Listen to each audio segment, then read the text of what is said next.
Hey everybody, I am Chief Meteorologist Austen Onek, keeping you updated as to what's going on with things involving science, weather, technology, whatever we happen to see on that might make an interesting show.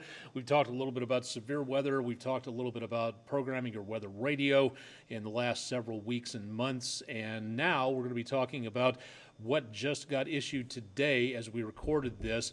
The National Oceanic and Atmospheric Administration issued their 2023 hurricane outlook for the season. This is, again, an annual thing, kind of biannual, because they should be issuing a kind of a mid-season update on things as we go into about, say, August or early September, which is nearing the peak of the season. This happened Thursday, the 25th at 11 o'clock in the morning.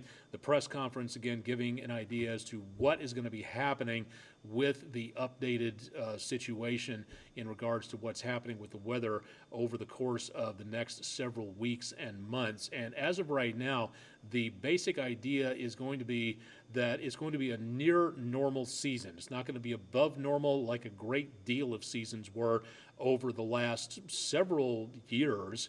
We're not going to be seeing too much in the way of hopefully major destructive storms. It appears that it's going to be a little lower than that, and that's just fine for right now. Again, less in that area, the less we have to, again, could be concerned with, but it's always time to make certain that we are paying attention to what's going on out there. So basically, from NOAA, we're seeing, again, the potential of named storms, the storms that cross over from tropical depression to tropical storm. They get the names. We'll talk about those in just a little bit.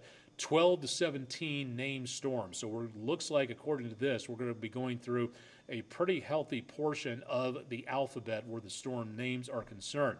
Of those named storms, 5 to 9 should become hurricanes. Category 1, Category 2, that's winds over 74 miles per hour. Once you get to Category 3, winds of about 105, 110, Category 3 storms and above, that is a major hurricane. And of the hurricanes that form, 1 to 4 of those hurricanes will become major hurricanes. And that is a lot less than what we saw from just a couple of years ago. And it's very interesting to see how and why that is happening out there. So for right now, it's looking like things are going to be decently quiet. Very neat website, again, from NOAA.gov to talk more about what exactly is happening and why in regards to these things. If you want to learn more about the modeling program, the science, the mathematics that go into this, the same place, NOAA, has more information from their Atlantic Oceanographic and Meteorological Laboratory, that under the United States Department of Commerce. A lot of research goes into these systems to see that if a storm is forming in one location and is moving one direction, and if an area at high pressure is over here, low pressure is over here, it helps to drive the storms one direction or the other. And learning those patterns to say, if this and this, then we take a look again to see how we can better predict these storms as they form and have more accurate information for you. And in fact, that has been going on over the course of the last several years, to where the National Hurricane Center and the Central Pacific Hurricane Center, which watches these storms and posts the forecast and shows you a little bit more about what's going on when it comes to warnings, advisories, things like that. The really cool thing is that over the last few years, the forecasting ability has really changed and has gone upwards. So instead of having a 2 to 5 day forecast, which has been pretty standard over the course of the last several years, instead of 2 to 5, you now get 2 to 7.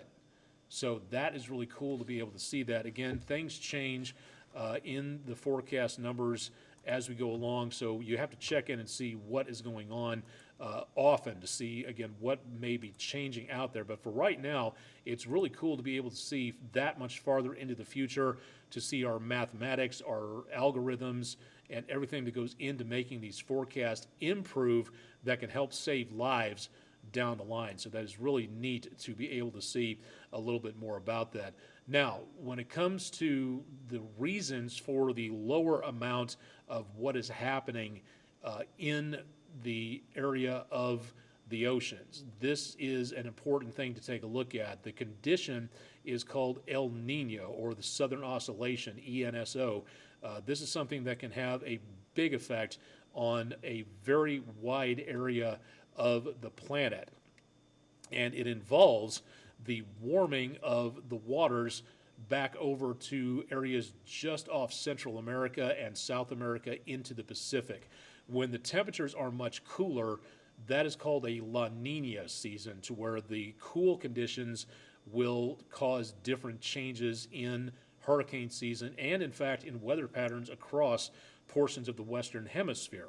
So it's really interesting to see how that all works out there in tandem. It is fascinating to see us dealing with these conditions, learning about this over the last several thousand years to find out more about how our planet works just by the flow of water that is cold and warm from various locations from one to the other.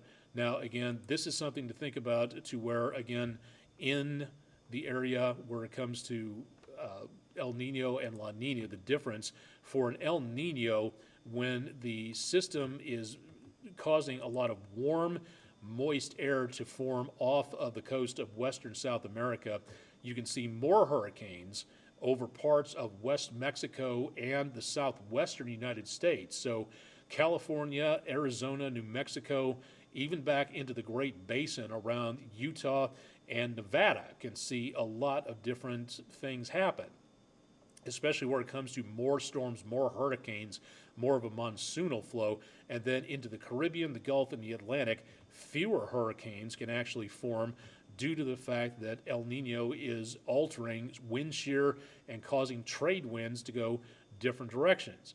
Same thing, but in reverse, where it comes to El Nino. When things are very cool, stable, and dry, you have fewer hurricanes in the eastern Pacific, and then on the western Pacific, that can cause an uptick in the number of hurricanes and tropical storms and things like that. So the difference between the cooler waters and the warmer waters forming, which is exactly what has been happening over the last several weeks. It's going from La Nina to an El Nino state. So that is something that, again, we're going to be watching to see what goes on.